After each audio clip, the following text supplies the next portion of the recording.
Students, इस video lecture में हम मैट्रिक स्पेसेस पढ़ेंगे।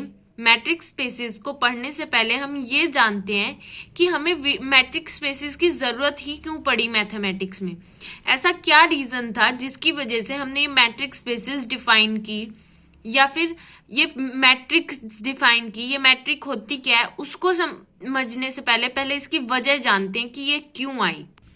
बहुत ध्यान से समझना, इंपॉर्टेंट कंसेप्ट है।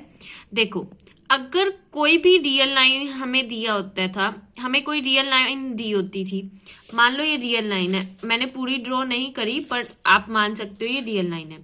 तो अगर कोई टीचर आपको बोल देता था कि इन दो पॉइंट्स के बीच में डिस्टेंस बताओ, 2 और 4, 2 और 4 के बीच में क्या डिस्टेंस है, आप कैसे निकालते थे? 4 - 2 या फिर 2 - 4, कुछ भी करते थे। लेकिन लेंथ मतलब डिस्टेंस की जब हम बात करते हैं तो हमें पता होता है कि जो डिस्टेंस होता है वो कभी भी नेगेटिव नहीं होता, वो हमेशा पॉजिटिव ही लिया जाता है। वो एक्चुअली उन दोनों के बीच में कितना डिफरेंस है ये बताता है हमें। तो ऐसे ही जब हम रियल लाइन पे ये दो पॉइंट अगर हमने डिफाइन किए और मैं आपसे पूछूं कि इनके बीच में डिस्टेंस क्या है, तो आप क्या कहोगे कि 4 - 2 या फिर 2 - 4 क्या आएगा? 2। तो बेशक -2 आए, 2 - 4 क्या आएगा? -2। लेकिन हम मोड लगा के उसे पॉजिटिव कर देते थे छोटी क्लासेस में। और मैडम हमेशा कहती थी कि वो कभी भी जब हम किसी भी चीज का डिस्टेंस नापते हैं, पूछा जाता है कि डिस्टेंस क्या है, वो कभी भी नेगेटिव क्वांटिटी नहीं होगा। तो हम क्या करते थे, यही करते थे। अब मैं आपसे पूछूं कि 4 और 2 के बीच का डिस्टेंस क्या है, आप 2 बताओगे। और अगर मैं पूछूं कि 2 और 2 के बीच का डिस्टेंस क्या है, और अगर मैं आपसे पूछूं कि 4 और 4 के बीच का डिस्टेंस क्या है, तो आप क्या कहोगे? 0। और अगर मैं पूछूं 2 और 2 के बीच का डिस्टेंस क्या है, तो भी आप क्या कहोगे? 0। मतलब अगर दो नंबर सेम है तो उनके बीच का डिस्टेंस क्या होगा? हमेशा 0 होगा।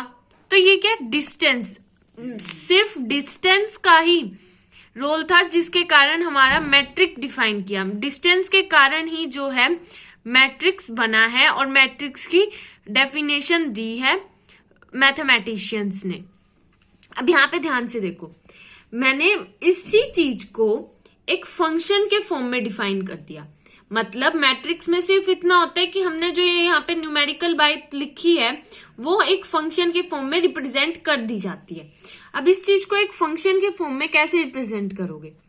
देखो, डी कोई फंक्शन है और r क्रॉस r मतलब क्या होता है?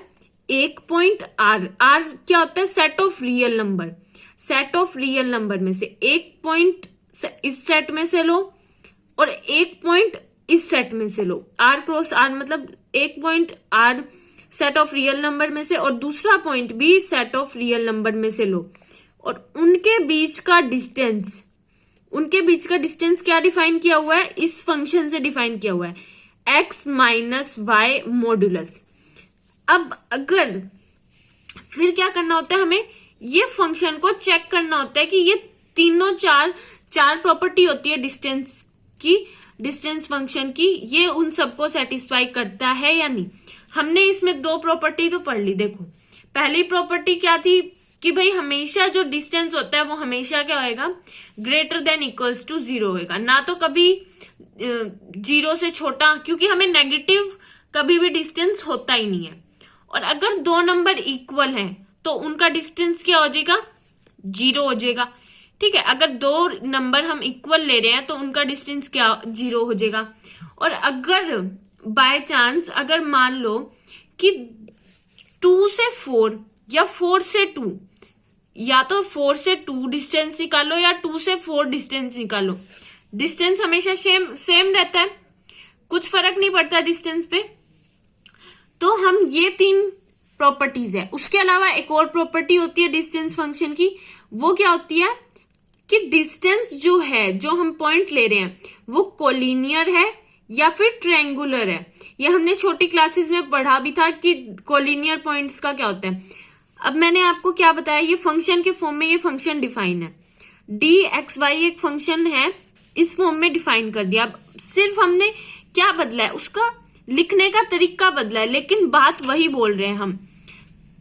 अब इस डिस्टेंस में के फंक्शन में हम 4 प्रॉपर्टी डिफाइन करेंगे कि अगर वो 4 प्रॉपर्टी ये फंक्शन डिफाइन करता है तो ये क्या हो जाएगा, डिस्टेंस फंक्शन होगा, और डिस्टेंस फंक्शन को ही हम मैट्रिक स्पेस कहेंगे। इससे पहले कि मैं आपको प्रॉपर डेफिनेशन बताऊं, मैं आपको एक और चीज बता देना चाहती हूँ। देखो यहाँ पे आर स्क्वायर है और यहाँ पे भी आर स्क्वायर है।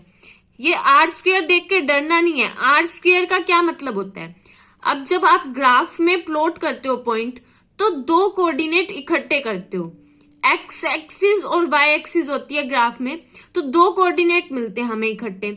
और छोटी क्लासेस में पढ़ा था, अगर कोई लाइन दी होती थी ग्राफ पे और उसके कोऑर्डिनेट दिए होते थे तो हम कैसे डिस्टेंस फाइंड आउट करते थे, उसका फॉर्मूला था, वो मैंने यहाँ पे लिखा नहीं है, बट आप नेट पे जाके चेक करना।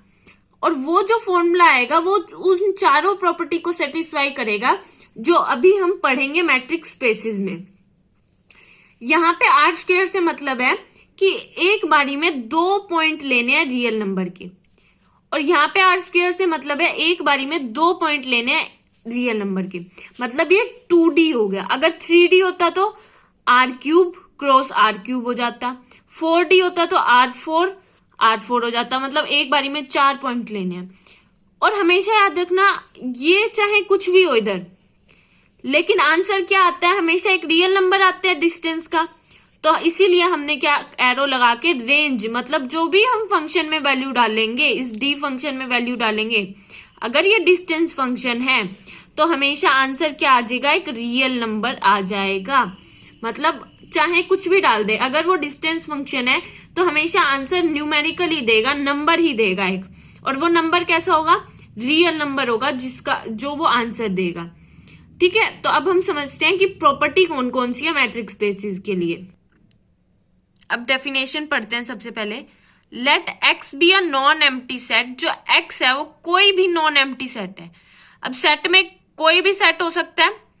अब मैट्रिक और डिस्टेंस फंक्शन, जो डिस्टेंस फंक्शन है, या फिर हम डिस्टेंस फंक्शन को क्या बोलते हैं, metric on X is a real function. वो एक रियल फंक्शन होगा। रियल फंक्शन से क्या मतलब है कि जब भी उसमें डी में, मतलब डी फंक्शन में या मैट्रिक्स में हम कोई भी वैल्यू डालेंगे, उसका आंसर हमेशा एक रियल नंबर ही आएगा। डिस्टेंस का आंसर हमेशा रियल नंबर आता है, ये हमें पता है, तो हमें इस चीज की कोई दिक्कत नहीं है, ये तो आपको पता है। ठीक है, उसके बाद जो मेन चीज है वो यहाँ पे D x cross x. X कोई भी सेट है उसकी मल्टीप्लाई अपने आप से, मतलब एक्स से, मतलब 2 पॉइंट्स लेंगे हम, एक इसमें से एक इसमें से, और उसको कहा, उसका आंसर क्या आ जाएगा, जब उन दोनों पॉइंट को इस डिस्टेंस फंक्शन में डालेंगे तो उनका आंसर क्या आएगा, एक रियल नंबर ही आएगा। अब हम चेक करेंगे ये हम डिस्टेंस फंक्शन कहेंगे कैसे, किसी भी रियल नंबर को डिस्टेंस फंक्शन कहेंगे कैसे। उसके लिए हमारे पास 4 प्रॉपर्टी है, वो सेटिस्फाई अगर कोई भी फंक्शन करता है तो हम उसे कह देते हैं मैट्रिक्स स्पेस या फिर डिस्टेंस फंक्शन है वो। देखो सबसे पहली प्रॉपर्टी देखो, D X Y greater than equals to 0, कि हमेशा जो डिस्टेंस फंक्शन है अगर उसमें 2 पॉइंट डाले हम तो वो हमेशा ग्रेटर देन इक्वल्स टू 0, उसका आंसर कभी भी नेगेटिव नहीं आएगा। मैंने आपको बताया कि डिस्टेंस कभी भी नेगेटिव नहीं हो सकता, इस कारण ये प्रॉपर्टी है, हमेशा नॉन नेगेटिव होता है।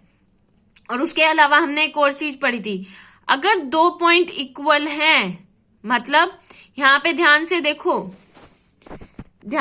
अगर x और y इक्वल हैं तो उनके बीच का डिस्टेंस क्या हो जाता था, 0 हो जाता था। तो इसका मतलब अगर फंक्शन में हम 2 पॉइंट डाल रहे हैं x से, एक x क्रॉस x से 2 पॉइंट अगर हम डाल रहे हैं डिस्टेंस फंक्शन में, तो अगर वो दोनों पॉइंट इक्वल हैं तो वो डिस्टेंस हमेशा, डिस्टेंस फंक्शन क्या आंसर देगा, हमेशा 0 आंसर देगा। ठीक है, और उसके अलावा क्या था, मैंने कहा था कि डिस्टेंस फंक्शन पॉजिटिव होता है, ये मैटर नहीं करता हम x से y का डिस्टेंस निकाल रहे हैं या y से x का डिस्टेंस निकाल रहे हैं, क्योंकि दोनों बराबर होते हैं। इसमें दोनों यही बात लिखी हुई है, x से y का डिस्टेंस निकालो या y से x का डिस्टेंस निकालो, हमेशा इक्वल आना चाहिए। 3 प्रॉपर्टी होगी।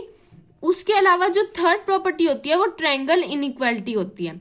ट्रायंगल इनइक्वालिटी का मतलब अगर x और y के बीच में कोई भी हम z पॉइंट ले लें तो हम पाएंगे dxy या तो स्मॉल होगा distance of x plus, sorry यहाँ पे प्लस नहीं आना था, यहाँ पे कोमा आना था। अगर ट्रायंगल इनइक्वालिटी को वो डिस्टेंस फंक्शन क्या करेगा, फॉलो करेगा। अब ये ट्रायंगल इनइक्वालिटी होती क्या है, अगर दो पॉइंट के बीच में हम एक और पॉइंट ले ले z, तो या तो उनके डिस्टेंस जब हम ऐड करेंगे वो ग्रेटर आएंगे, ये दोनों डिस्टेंस बड़े आएंगे इससे, या फिर ये इक्वल आएंगे। कैसे, अब ये समझते हैं। देखो अगर हम z कोई पॉइंट ले रहे हैं x और y के बीच में, ठीक है, और अगर वो तीनों पॉइंट कोलिनियर है मतलब एक ही लाइन पे लाई करते हैं, यहाँ पे ध्यान से देख लो z जो है x और y के बीच में है लेकिन वो एक ही लाइन पे लाई कर रहा है, ठीक है, तो ये वाला डिस्टेंस और ये वाला डिस्टेंस और इस पूरी लाइन का डिस्टेंस इक्वल होगा, ठीक है, इसलिए हमने क्या लिखा है, ये वाली इक्वालिटी आ गई। लेकिन अगर वो z एक ही लाइन पे लाई नहीं करता, डिफरेंट लाइन पे लाई करता है, तो यहाँ का डिस्टेंस और यहाँ का डिस्टेंस, एक तो आप टैक्सी को यहाँ पे लेके जाओ उसके बाद यहाँ पे लेके आओ टैक्सी को, मतलब यहाँ पे गए टैक्सी से उसके बाद यहाँ पे आए, तो ये डिस्टेंस ज्यादा होगा एज कंपेयर टू सीधा x से लेकर y तक चले जो टैक्सी को लेके इस डिस्टेंस से। इसीलिए ये ट्रायंगल इनइक्वालिटी लॉ होल्ड करती है, मतलब ये होल्ड करना चाहिए अगर वो डिस्टेंस फंक्शन है। तो अगर कोई भी फंक्शन इन चारों प्रॉपर्टी को सेटिस्फाई कर देता है तो इसका मतलब उसे हम कह सकते हैं मैट्रिक्स या फिर डिस्टेंस फंक्शन। अगर कोई भी फंक्शन इन तीनों प्रॉपर्टीज को सेटिस्फाई कर देते हैं, ध्यान से देख लो ये तीनों प्रॉपर्टी, ठीक है, अगर ये तीनों प्रॉपर्टी को कोई भी फंक्शन सेटिस्फाई कर देता है तो हम क्या कह देते हैं, चारों प्रॉपर्टी को, सॉरी, कि वो डिस्टेंस फंक्शन है या फिर मैट्रिक्स है फॉर x के लिए। x क्या था यहाँ पे, यहाँ ध्यान से देखो क्या था, x वो था जिसमें से हम पॉइंट ले रहे थे, ठीक है, उसके लिए ये डिस्टेंस फंक्शन बन जाता है। और अगर उसको फिर उसके बाद मैट्रिक्स स्पेस क्या होता है, मैट्रिक्स स्पेस कुछ नहीं होता, ऑर्डर्ड पेयर होता है जब हम x और d को इकट्ठे लिख देते हैं ब्रैकेट में। अब x और d को जब हम इकट्ठे लिख देंगे ना एक ब्रैकेट में, तो ये क्या बन जाएगा, इसे हम कह देंगे मैट्रिक्स स्पेस। और ये x d कब लिख सकते हैं, जब ये d जो है मैट्रिक बनाए x के लिए, तभी हम इसे ऐसे लिख सकते हैं। और जब हम इसे ऐसे लिख देंगे तो ये हो जाएगा मैट्रिक्स स्पेस, ठीक है। तो हमें समझ आ गया। और मैंने क्या बताया, dxy कुछ नहीं होता, सिर्फ डिस्टेंस होता है किसके बीच में, x और y के बीच में। Thank you for watching. Next video में हम एग्जाम्पल्स करेंगे।